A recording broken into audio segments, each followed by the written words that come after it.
Hey there, welcome back to another review, this time of the 1978 classic Phantasm. If this one doesn't scare you, you're already dead. Great tagline, for the most part, a great film. I wouldn't necessarily say it's the scariest movie out there. I wouldn't really say it even scared me that much, even with its attempts at doing jump scares, which to be honest, were a couple of the things that I had an issue with when it comes to this movie. They weren't, it wasn't the jump scares themselves, it was the jump scares were a part of the issues that I did have with Phantasm. But for the most part, I thought this movie is very solid, very strong, and honestly a really impressive film when you consider the limited resources that Don Coscarelli and his crew had available to work with. And when you see the movie and you see what he was able to put together with cameras and equipment that he rented and a very low budget, it's really astonishing. And it would go on to show you how Don Coscarelli would be able to do the same thing later on in his career with other films. Don has always been a director to me that has managed over his career to squeeze blood from a stone with his productions, which is a nearly impossible feat when it comes to most film productions. And a lot of people who work on film will tell you that. Uh, Working with low budgets and getting the most out of them is as hard as squeezing blood from a stone. It really is that difficult. And I think Don Coscarelli just does a absolutely stellar job doing that. His direction in this is one of the real highlights. I love his style in this movie. I love the dreamlike surreal style of Phantasm. And I loved it so much I couldn't really pronounce the word dreamlike there for a second. I love the dream. I love the dreamlike style and feel of this movie. I don't necessarily like some of the aspects of the dreams that are in the film's plot, specifically near the end, but I'll get to that later. Now, Phantasm is a 1978 film which is directed by Don Coscarelli. It's produced by Don Coscarelli. It's written by Don Coscarelli. It has cinematography by Don Coscarelli, and it is also edited by Don Coscarelli. So it's not only a he's not only doing double the duty here as a director and a writer. He's also producing the film. He also did cinematography for the film, and he also did the editing. I mean that just makes his directing job even that more impressive, considering that he was responsible for about more than half of the aspects of the production. And usually, when someone is responsible for that much, it's too much weight on their shoulders and they're just not able to get it to work out. But that's not the case here with Don Coscarelli. It also features a absolutely amazing score by Fred Myrow and Malcolm Seagrave, which is one of my all-time favorite scores, period. I love this score. It fits the film perfectly. The score by itself creates a mood and an atmosphere that is so uniquely Phantasm. It sounds a lot, it sounds like music that you'd hear in the mausoleum that is featured in the film, and I think that's done on purpose. It is one of my favorite scores, period, as well as one of my favorite horror scores. Such a phenomenal piece of music, just so great. I mean, I know I'm just saying great and over again here, but it's true. It's the absolute truth when it comes to this score by Fred Myrow and Malcolm Seagrave. It's memorable and it's creepy and it's eerie. It just crawls in your ear like a worm and just stays there and it never leaves. And yeah, it's really one of the perennial scores ever, and I'm not exaggerating that either. Now, the film was only about 89 minutes, and that's not including the end credits. It didn't really have a traditional opening credit sequence, which I thought was interesting. And all you had was like the titles of the movie, Phantasm, and that's really about it. You didn't get the cast and crew in the beginning. You didn't get any of that until the end of the movie. And a budget of $300,000, which is just I can't believe it. It's unbelievable. It's unbelievable that this film cost $300,000. This is another movie I can point out to. I think the production of Harbinger Bound, Harbinger Down, Harbinger Bound, Harbinger Down made, I think, close to this amount. I'm not sure though, but I know it made around similar around it wasn't in the $1 million range in terms of the amount of money they had to work with. So Phantasm had $300,000 to work with and create some. You had the flying spheres, and I can't believe that effect was done for $300,000. So there are some instances where the budget does kind of show, like the scene with the fly bug monster thing or whatever. But Don Coscarelli did a really inspired thing with how he shot that scene. He only showed you like a little bit of that insect, and then for the most part, it was covered up in a rag, and then the actors ended up making it look like it was moving around. It was hard to deal with. That's a big thing because if they showed too much of that, that would go into like the 50s B movie territory in terms of the whole sort of effectiveness of the movie. And it doesn't show that much of the killer Jawas, so to speak, the dwarves. I say that kind of, it's kind of a rib at the movie because they do look like Jawas. And apparently, the design for these creatures was created before Star Wars. So honestly, it should be the other way around. The Jawas are rip-offs of the little dwarf creatures in Phantasm. But it's all in good fun, and I don't necessarily find them that scary. That's what they were trying to do. That didn't really work. I just found it to be quite laughable, but it wasn't laughable to the point where it was detrimental to the film to me. And that's how it is for a lot of the things with its low budget. A lot of the sort of low budget things in the movie, they weren't detrimental to the film. They were like, it added to the movie. It was fun. It added to the fun of the production. Um, so the film features a pretty solid. I mean, I don't know if I'd say solid cast. It's below average cast with some really standout cast members. Angus Scrimm is the tall man, great villain, great presence. He was actually intimidated by Scrimm. Coscarelli was actually intimidated by Angus on a previous film. I think it was Kenny and Company. And Coscarelli decided that Scrimm would make a great villain from that. And initially, Scrimm had little input into the character, but he was the one that made more of a contribution as Coscarelli began to trust his instincts. Scrim was actually outfitted in lifts and a suit too small for him in order to make him seem even taller and skinnier.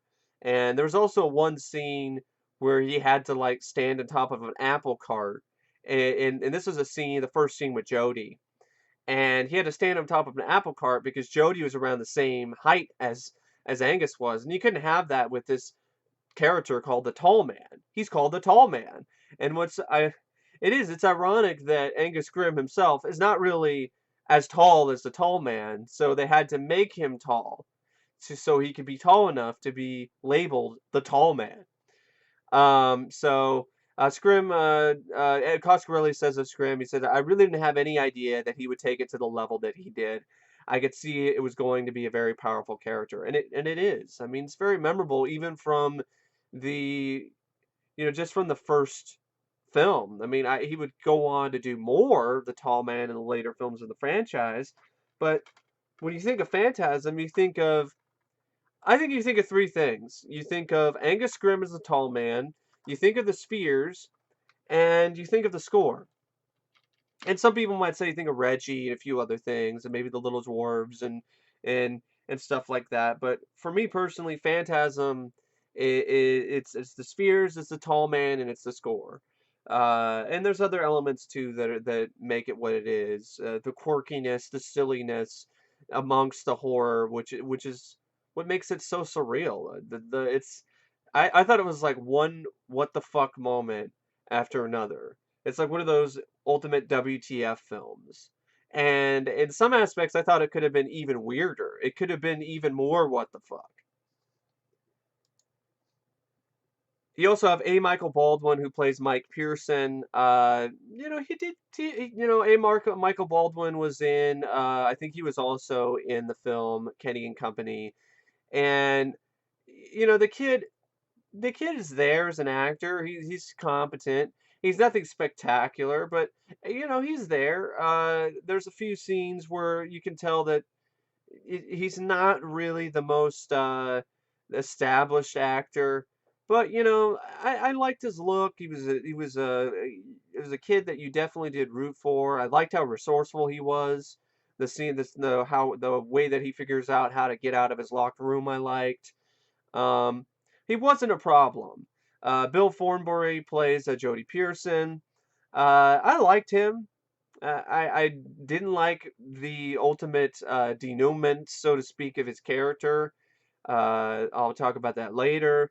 But I liked him. I liked the character enough, and I liked the chemistry that he had with Reggie Bannister as Reggie. And Reggie definitely is the one that also helped steal the show along with Angus Scrimm. I wanted more of Reggie. Don Coscarelli apparently based the character of Reggie on his friend Reggie Bannister, for whom the role was written, and then he twisted the character into new directions. Reggie was designed to be an everyman, a loyal friend, and the comic relief. And that's one thing I would have liked. I would have liked the film more if there was more Reggie as well, because when he showed up, it was just a very. I love that. I love that everyman character. I love that about this guy. And he wasn't the most good-looking guy, but he felt relatable. It felt personable. It felt like a guy that you could meet when you're walking on the street. He felt, like he didn't feel like he was larger than life. And in some ways, larger than life personalities can work out to a film's favor. But in other instances, sometimes it doesn't. Sometimes you don't want that larger than life guy. You want that down to earth guy. And I felt Reggie was that guy. And thankfully, you get more of him in the sequels, and justifiably so, because out of all of the characters, Mike, Jody, and Reggie, of course, the tall man, other than the villain, I mean, we're talking about the heroic characters. Reggie was definitely the one that I liked the most. Now, the movie had kind of there was also a few other cast members. I mean, there's the tall man. He appears in the form of this woman named the Lady in Lavender. She didn't really have a real name. Her character was called just the Lady in Lavender. It was played by Kathy Lester, and that's how the film opens up. Like, that's what I mean by a WTF moment, and I'll talk about it a little bit later when I get to talking about going through a little bit of a rundown of the plot and giving my thoughts on a few sequences here and there that I remember, that I recall from from the movie itself. Um, you also have Bill Cohn, who plays Tommy. Mary Ellen Shaw as a fortune teller. That character stood out to me too. She didn't have very many lines, but it's this creepy old lady who's like wearing these black sunglasses, and it's just, I don't know, it's just a very that's a typical sort of Phantasm character too. This type of just off-kilter, bizarre character that you probably wouldn't see in most horror films, especially being portrayed the way that she was. And then you have her granddaughter, Terry Calbus, and she's not a good actress at all. She's just completely flatline, just wooden as a board.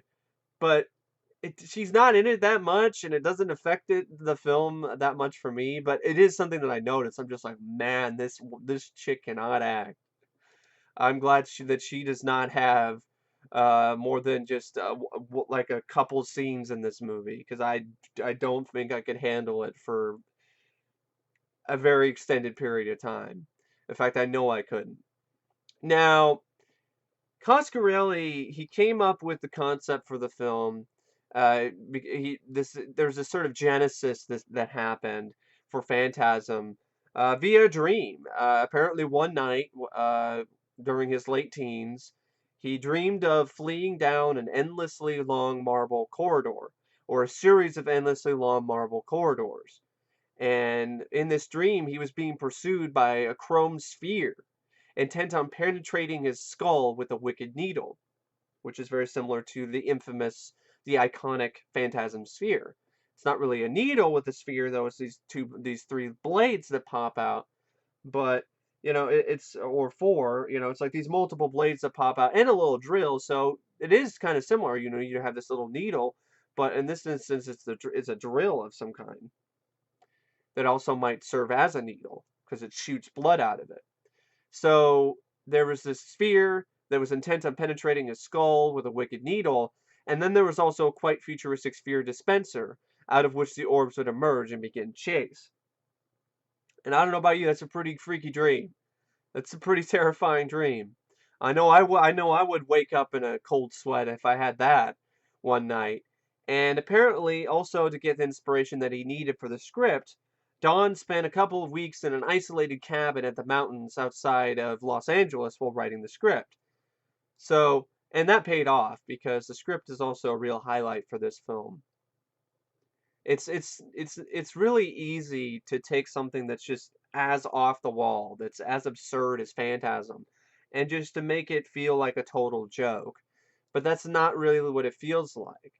He manages to take this really crazy concept, and he manages to take it seriously enough that it doesn't stop being fun, it doesn't become boring, but at the same time there's weight to it. And I think that's a very hard balance to get. And Don managed to do that. And apparently, after seeing the audience's reactions to the jump scares that he put in his film Kenny and Company, Don decided to do a horror film as his next project. And also, his previous films had not performed very well. And he heard that horror films were always successful. Branching into horror allowed him to combine his childhood love of the genre with better business prospects. The original idea for the film was inspired by Something Wicked This Way Comes by Ray Bradbury, which would actually go on to be adapted into a film of its own later on, I think like a few years later. And Coscarelli had initially sought to adapt the story to film, but the license had already been sold. Disney would actually go on to make that film, if I remember correctly. And the theme of a young boy's difficulty convincing adults of his fears was influenced by Invaders from Mars, Dario Argento's Suspiria, and its lack of explanations was also another influence on Coscarelli. And the soundtrack was influenced by Goblin and Mike Oldfield. I could totally feel that. I could totally hear it, and I love it. I got that sort of Italian horror film score vibe with the score, and I love the score in a lot of ways because of that. Because I love those scores by Goblin. Those are some of my favorite scores as well, along with the score for Phantasm. And I'm really glad that Don recognized that. It was like, I want that. I want that style of music. I want that type of score for my movie. The synthesizers at the time were so primitive that it was difficult to repeat sounds. And when writing the film's conclusion, Coscarelli intentionally wanted to shock audiences and send people out of the theater with a bang, which is one of the problems I have with the movie, and I'll talk about that a little bit later. Apparently, there were no accountants on the set, but Coscarelli estimates that the budget was around $300,000. Funding for the film came in part from Coscarelli's father. Additional funding came from doctors and lawyers. Can you imagine that? Like, calling up your lawyer and asking him for money for a movie or your doctor. I mean, that had to be really awkward. So his mother or your parents, hey, mom, dad, I want to make this horror film. Can you help me with some money? Can you kick me a few bucks? His mother also designed some of the special effects. So, hey, maybe she loved it, as well as the costumes and makeup. The cast and crew were composed mainly of friends and aspiring professionals. Due to their inexperience, they did not realize that firing blanks could be dangerous. And because of this, Coscarelli's jacket caught on fire from a shotgun blank. Now, that's the risk you take, but I'm glad that Don's okay. I'm glad nobody got hurt. Casting was based on previous films that Coscarelli had directed and he created roles for those actors. Because he could not afford to hire an editor or a cameraman, he did these duties himself, and he did a really great job doing it. And I guess filming was done weekends and sometimes lasted for 20 hours or more over the course of more than a year. Reggie Bannister described the production as flying by the seat of our pants. The actors would be called to perform their scenes and be picked up as soon as they were available. Bannister actually did many of his own stunts, and shooting took place primarily in the San Fernando Valley and Chatsworth. The script changed often during production, and Bannister says that he never saw a completed copy of it, Instead, they worked scene by scene and used improvisation. And if I can even say the word, improvisation. But yeah, that just makes the film even more impressive, considering that a lot of this stuff was off the cuff, it was on the fly. I mean, the movie doesn't really look like some really low budget. I mean, not all the time. I mean, it does look like a lower budgeted film and a few scenes from another. But I mean, for example, you compare this to the Trauma film. This looks like a multi-million-dollar production, and that's what I'm talking about. It doesn't really look and feel like a really ultra low budget movie, but that's what it is. And it doesn't really feel or look like a movie that's created by a bunch of people who have no idea what they're doing. And crazily enough, that's kind of what it is. And that's you got to give the film extra props for that, and I definitely do. Um, the uh, the script was characterized by Coscarelli as barely linear, while it contained the basic concepts of the completed film. The script was unfocused and rewritten during filming, and post production took another 6 to 8 months, and apparently the first test screening of the film was a disaster due to the length. Coscarelli said he had erred in adding too much character development, which needed to be edited out. Yeah, the first cut was like, rumors are it was like over 2 hours or almost 3 hours long, which is just crazy, which is just ridiculous. And that kind of points to the inexperience. But then he went in and edited himself and managed to turn in an edit that was lean and it was a lot more effective. And I honestly thought the pacing for this film was actually really good for the most part. It felt like there was always some sort of what the fuck moment to keep you watching every 20 minutes or so, or even less than that, like maybe every 10 to 15 minutes. And the characters were likable enough that you wanted to go along for the ride. Now, the the rest of the production, there's a few other things I wanted to mention. The mansion used for the exterior shots of the mausoleum was also seen in some other films, like Burnt Offerings, which came out a couple years before this. And it was also used, curiously enough, in A View to a Kill, the last Bond film that Roger Moore was in as 007. The stone-looking interior of the mausoleum was actually constructed entirely of plywood and marble-colored plastic contact paper. I thought that was when I read that I was like, wow. Because when you see this film, you cannot tell. You think they just shot the entire film in a mausoleum. But apparently, the stone-looking interior of it was just plywood and marble-colored plastic paper. It was plastic and didn't look like it. That's thinking out of the box. That's using your resources. That's squeezing blood from a stone right there. That's a prime example of that. At the end, when Reggie comes out of the funeral home, the production installed a wind machine with a huge fan blowing to create the effect of a very strong wind. Apparently, as a joke, A. Michael Baldwin, who played Mike, started throwing stones in front of the fan, and that went, and then these stones ended up hitting the fan, and then they hit Reggie Bannister and Kathy Lester several times.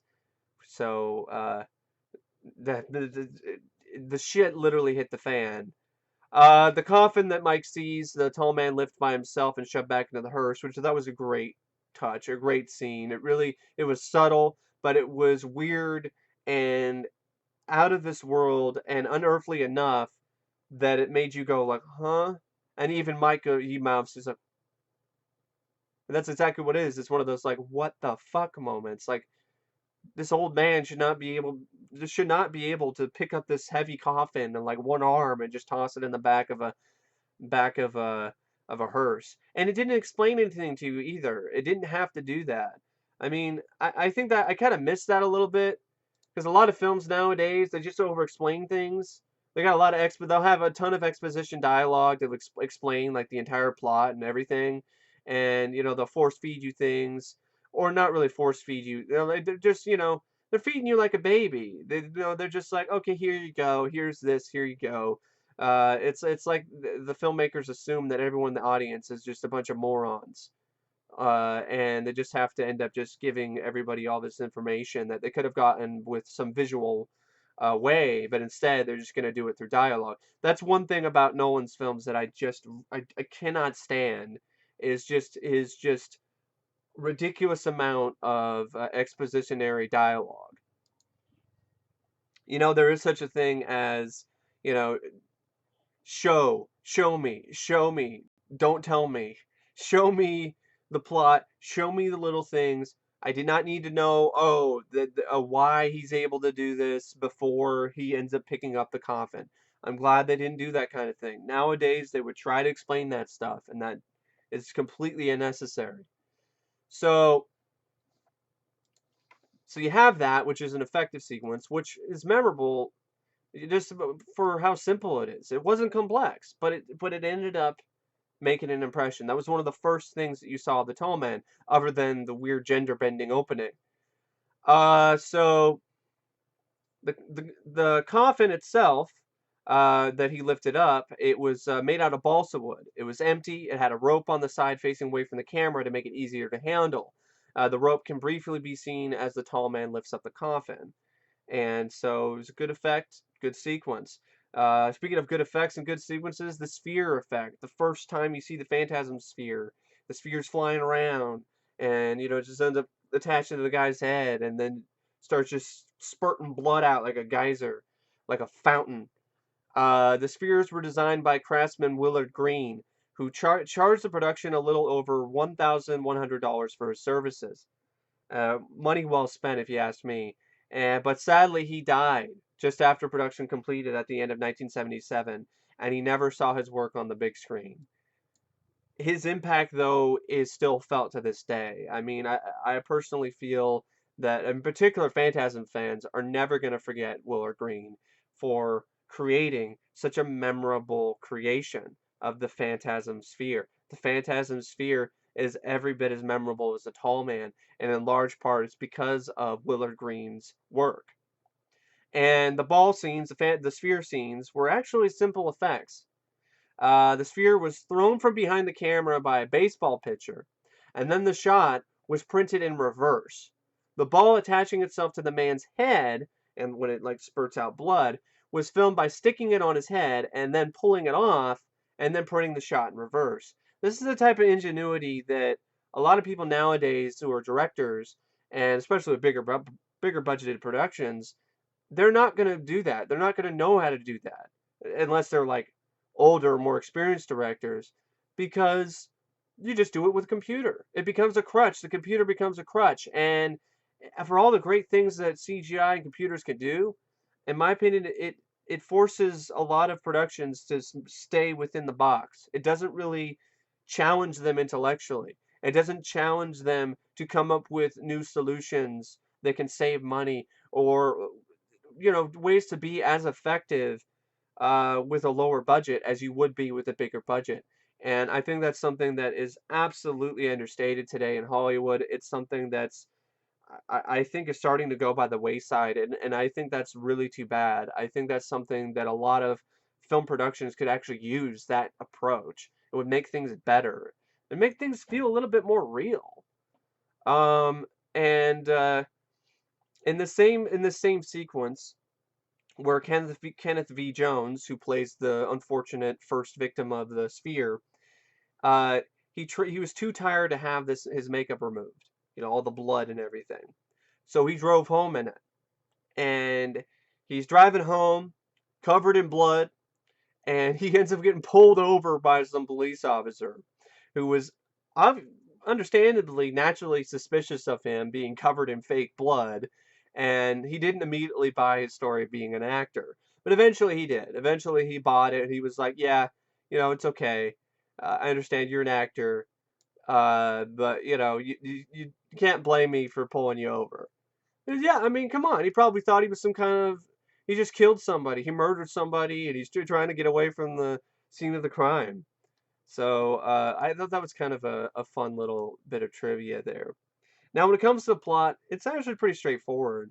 Uh, Following the deaths of his parents, 24-year-old musician Jody Pearson and his 13-year-old brother Mike, they lived together in a small Oregon town disturbed by the mysterious deaths of its citizens. I didn't know it was actually Oregon. I didn't really. Maybe that's some sort of thing I missed. It does kind of feel like some kind of Pacific Northwest type of place in terms of its setting. Um, They live together. Jody Pearson, he decided to stay in order to take care of his brother. They have this sort of relationship that's a bit strained because Jody doesn't want to do this for very long. He wants to go out. He wants to leave. He wants to get out of this town. He doesn't want to spend the rest of his life taking care of his brother. And but his brother, because of that, because his brother picks up on this, his brother Mike, he feels that his older brother's going to leave him. He has this fear of him leaving him, which is something that a lot of young kids can relate to, whether it's, their parents leaving them, their dad, or, or something like that. It's definitely something that's very relatable. And I think that's another thing that really makes this film resonate with people is that kind of thing, that sort of family dynamic that feels so natural and real. And you also have Reggie, who is a family man. He's an ice cream vendor. He and he loves to have jam sessions with his friend Jody. And I love that scene where they're just doing a jam session with a guitar, singing. And apparently that was actually a original composition by the actor Bill Thornbury. And that's the type of thing that separates Phantasm from some of these other horror franchises as well.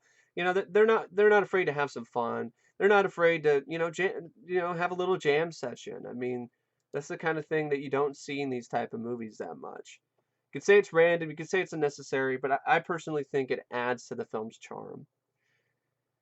And so Reggie eventually ends up believing the brothers in their suspicions that the local mortician called the tall man is responsible for the deaths of the people in the town. Um, the movie opens up, like I said, with a very just giant what the fuck moment. It doesn't open up with your typical like, oh, introduce to the characters and all that. No, no, there's this couple who's at a graveyard. They're trying to get it on, and then here comes this hot chick who has a knife, and then begins to start to stab them, and then she'll turn into some old guy, and then turn back to the chick, and then the old guy again, and then you're just left right from the beginning of the movie, just being like, what the fuck? And it's a great way to grab an audience. It's one of those moments that's just like, what the hell? What the fuck was that? He was there's a chick and now it's an old man. Like what the what, you just got gender bendered. It was just gender bendered right from the beginning, and then you're just like, I got to see where this is going because this is definitely taking me for a loop. So and then then they have the stuff like the coffin scene and other scenes like that. So Mike is understandably freaked out. He saw the tall man lift up a coffin that's like it was just a twig. And so he goes to this fortune teller and her granddaughter and he asks them for help. He relays his fears to them about the possibility of Jody leaving him in the care of his aunt, along with suspicions about the tall man. And Mike is then shown a small black box and he's told to put his hand in it. And this is something that's very similar to the kind of stuff in Dune, which was a film, which was a novel by Frank Herbert and a movie by David Lynch, and that was intentional. Don Coscarelli himself even admitted that he was very inspired by Dune in this particular scene, and I think there's like a bar in the film, and there's a reference to Dune in there as well. And so he puts his hand in there, the box grips his hand, he's freaked out, but then the fortune teller is telling Mike not to be afraid. Actually, it's the granddaughter, and that's the bad line delivery. She's like, "Don't be afraid. Don't be afraid, Mike. Don't be afraid." I'm like, "Are you sure she's not a zombie? Are you sure you didn't cast a zombie here?" To be in your movie. She's really stiff. So as the panic subsides, the boxing is releasing its grip because he's not fear anymore. Uh, the notion of fear itself as the killer is established, propelling Mike towards his final confrontation with the tall man. So in a lot of ways, it's also like a face your fears type movie. In some ways, the ending kind of unravels some of that, and I'll talk about that pretty soon. There's like these minions of the tall man who are deceased town people who are shrunk down to dwarf size and reanimated, which is all kinds of fucked up. I mean, it's silly when you look at these people, these Jawas, silly looking Jawas chasing after people and all that, and it's all like, haha, that's just laughable. It's not scary at all. But when you think about it, it possibly being your loved ones who were shrunk down to this dwarf size and brought back to life and then forced to do slave labor, that's honestly that's pretty fucked up and kind of and if it happened to you, that would be pretty not necessarily terrifying, but it would be a very horrifying thing to witness or let alone experience. So it's silly, but at the same time, that's like a lot of fantasy. It's the spheres, the tall man, the little dwarves. You know, you think, oh, it's just goofy and dumb, but there's that aspect of it though that it still feels that there's something serious here. It's still like okay, that there's still something to be afraid of. It doesn't feel like it's totally a laughing matter. So these little dwarf people, they end up pursuing Mike because he's investigating further into what's going on in the mausoleum. And after convincing Jody and Reggie, initially skeptical of his stories, and I love the scene where Mike ends up convincing his brother Jody about about what's going on. He just goes in. He has the little finger of the tall man that he got after he cut it off, and he just shows him the finger moving around by itself in a box. And then Mike's like, "Yep, that's enough for me to believe. I'm a believer." I love that. I love how just quick it was. It was just like, there's not going to question it, not going to be like, "Oh, what kind of trick is this?" No, he's just like, "Yep, I believe you." All right, what are we going to do? I love it. It's great. A lot of movies wouldn't actually go with that approach. They'd still have the skeptical, like, "I don't believe you," or that kind of thing. But no, this movie just cuts right to the chase. So they then team up and they go to the mausoleum and they discover this weird room with these containers. And I think before they ended up escaping from the sphere is going to go after them, and I think it's Jody ends up shooting it with a shotgun, and Mike ends up discovering a gateway to another planet, which he enters briefly through this portal, and he sees that the dwarves that have hunted him are being used as slaves to like do hard labor on this planet. And while trying to escape the tall man, this happens afterwards. Reggie is stabbed and appears to die because the whole thing where Reggie ends up going into this room and he ends up messing around with the thing. You know, there's like this. It's like this portal, which is like two metal. It's like two metal. It's like it's almost like the kind of things that you would use to like keep people in line at a movie theater. So there's these two little metal things, and he remembers. It kind of reminds him of his tuning fork for his guitar, because they make this noise. So he puts his hands on the ends of them, and it causes this chain reaction, which pretty much causes the entire mausoleum to end up getting teleported back to whatever dimension it came from. And but he manages to get out of the house before that happens, and because of that, now the tall man is pissed and he stabs Reggie. And at first I was like, no, don't kill him off. I like Reggie. He's cool. He's like my favorite character, other than the tall man. And but no, he somehow manages to survive. I don't know how, but he's well, actually he does. He appears to die because yeah, I'll get to that. Mike and Jody barely escape. They devise a plan to lure the tall man into a local deserted mine shaft and trap him inside. They end up doing that, which is a nice little fun scene. Tall man is chasing after Mike. Reggie ends up getting the tall man to fall into the mine shaft. He's holding on.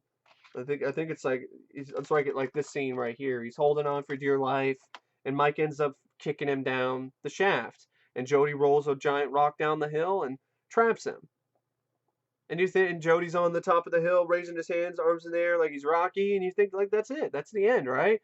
I mean, previously they did try to, they thought they had the tall man earlier, while there was a little bit of a chase with this hearse, but it was one of the little people, one of the dwarves that was, little demonic dwarves that was driving it, and they ended up like causing it to go off a cliff and explode. And that was actually a practical effect, by the way, as well.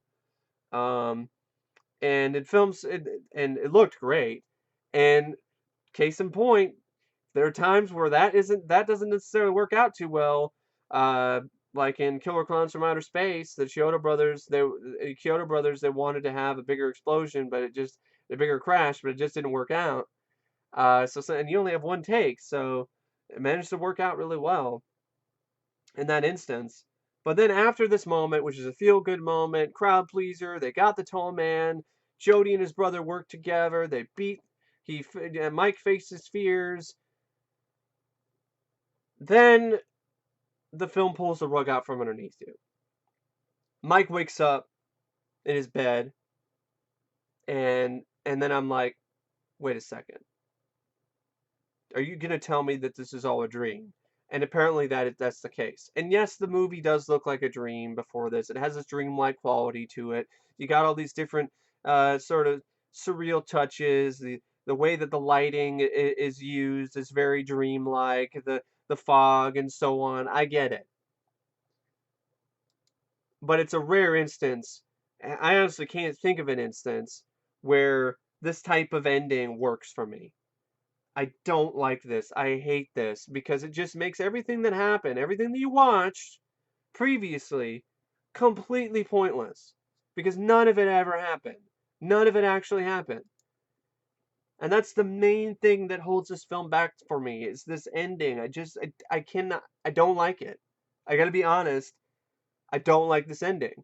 And sadly, I don't like a lot of endings with the films in this franchise. And that's really too bad. It seems like this franchise cannot come up with an ending that I like. And it has like 4 movies. I haven't watched the 5th one yet. Maybe that'll be the one that has an ending that I like, but I don't know. I'm not counting on it. So he wakes up, it's a dream, and you realize that Jody was dead. And this is all a nightmare that Mike was having because after Jody died, and I guess his parents are also dead as well too, because Jody died in a car crash, and Reggie was sitting beside him, because Reggie is the one that's taking care of him. And this is a nice tender little moment. I didn't mind this aspect, Reggie taking care of Mike. You know, if you wanted to kill off Jody, then have him die heroically, stopping the tall man instead of making it, oh, he beats him and they end up outsmarting the tall man. They beat him and he raises his hand in victory. And then it's like, no, he's dead. It doesn't matter. That never happened. I don't like that. I really don't. So, and then to add more insult to injury, then we get, if that's not bad enough, oh, Jody is dead. None of that ever happened. Uh, Mike enters his room and then he sees the tall man through the mirror on his door. And then the final scene in the film is much like the dream sequence earlier in the film. That's what I'm like. He already had a dream sequence in the dream.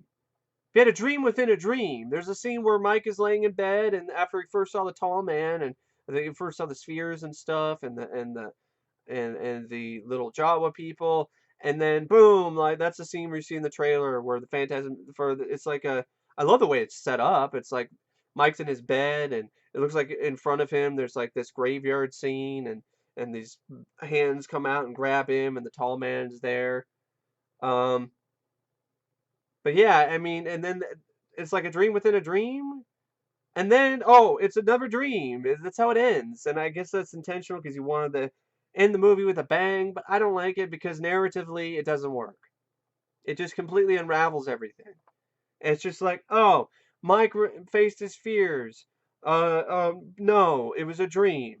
Well, okay, all right, if you want to go that route, I don't like it, but okay, there's some sort of an ending. All right, it was a dream. It was a dream, and it was a way for Mike to face his fears in his dream. Okay, all right. No, it wasn't a dream because the tall man actually does exist and grabs him, and apparently, if you're just going off of the ending of this, gets Mike. So it just feels very pointless. It's like, oh, well, it didn't matter. It didn't matter anyway. All that effort to try to stop the tall man, send his mausoleum into another dimension, all this other stuff was completely pointless because of the whole thing where, oh, Jody was already dead and all of this was a dream that also had a dream in it. And then the ending is like, oh, but it's a dream, but no, it isn't. It's just, I hate that. It's this schizophrenic type of fucking narrative that just drives me nuts. It really does. That being said, though, I like the film a lot regardless, though. It's one of those rare instances where you have a film that has an ending that I personally feel sucks, but I still like the movie. I mean, this is a film that I hadn't seen in over a decade. The first time I saw this was on VHS when I rented it from the local library when I was a teenager, and and that was in full screen. I hadn't seen it in widescreen and any of that. And this was a fun experience. It was a lot of fun. It was a very fun film. It was entertaining. It was fast paced. I liked the characters for the most part. I mean, enough that, like I said earlier, I was enjoying the ride. And apparently, I wasn't alone. I mean, the movie made $12 million on a $300,000 budget, so it was a fairly decent sized hit. It had got some middling reviews from critics when it came out, and apparently, the audience the audience response was pretty good. I mean, if it's $12 million on a $300,000 budget back then, that's a hit. That's a big hit. And the film was also originally rated X, so that might not have happened. And apparently, it was rated X by the MPA because of the silver sphere sequence, and because of a man urinating on the floor before falling down after falling down dead. Which I'm like, wow, that's really. Oh, he can't piss himself. Rated X. And apparently, Los Angeles Times film critic Charles Champlin made a phone call in favor of to a friend on the board, and thanks to him, Phantasm was downgraded from the dreaded X rating to a more acceptable R. And thank you, Charles, because without that, we probably would not have had more Phantasm sequels, more Phantasm films, and the film probably would not have been as successful because the X rating at the time was a kiss of death, unless you were Deep Throat. And also, I thought it was a very, really kind of nice little tidbit. I don't know how much of it is true, could be a rumor, but regardless, it's an interesting little bit of trivia. Regardless, it's an interesting little bit of trivia. Apparently, the song "Ace of Spades" by Motorhead was released a year after Phantasm, which had a 1979 release in the U.S. and apparently it's a '78 production, but it was released in '79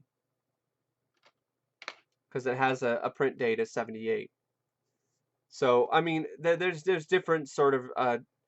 It's listed as a 1978 film. In some places, it's listed as '79 film, and others.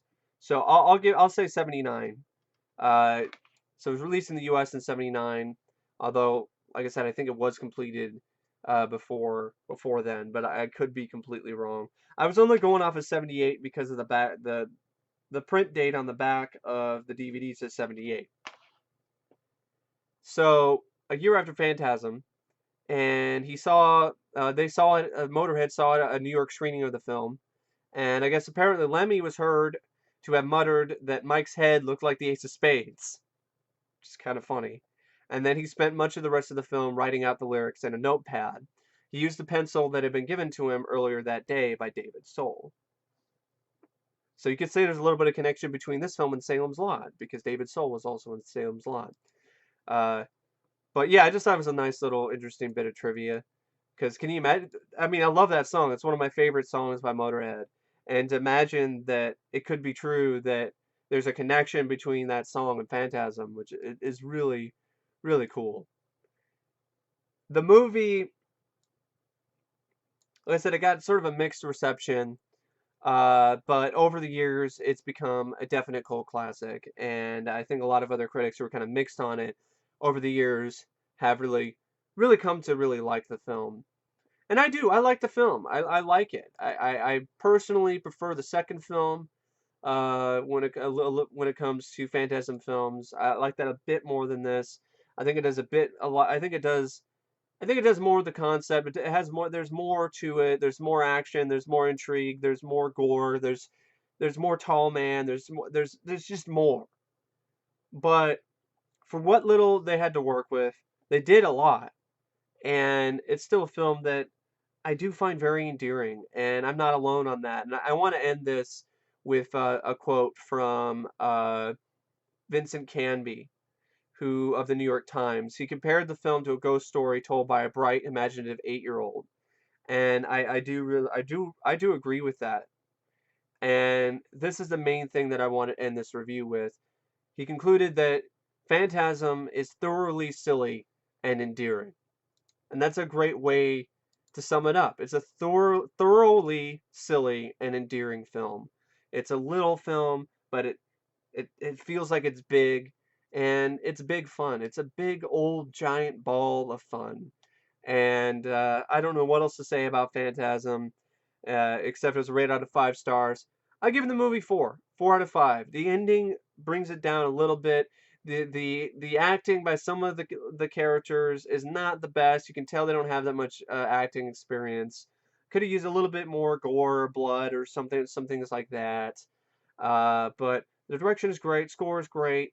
The story is a bit muddled at times, mainly because of the ending, but it's a classic. I like the film a lot. I think it's a really excellent film. And like I said, the director does what the nearly impossible, or does the impossible here, and squeezes blood from a stone, and does everything that he can with such a low budget.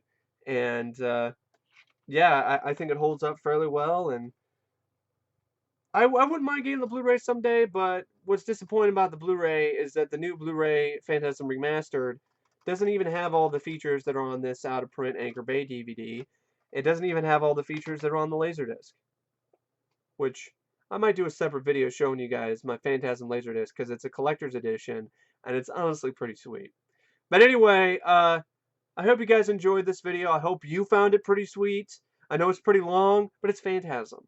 I mean, I wanted to go as in depth as I possibly could on this, and I will do that for the later sequels as well. This is definitely more of it's a review and a retrospective. This is not just a review by itself.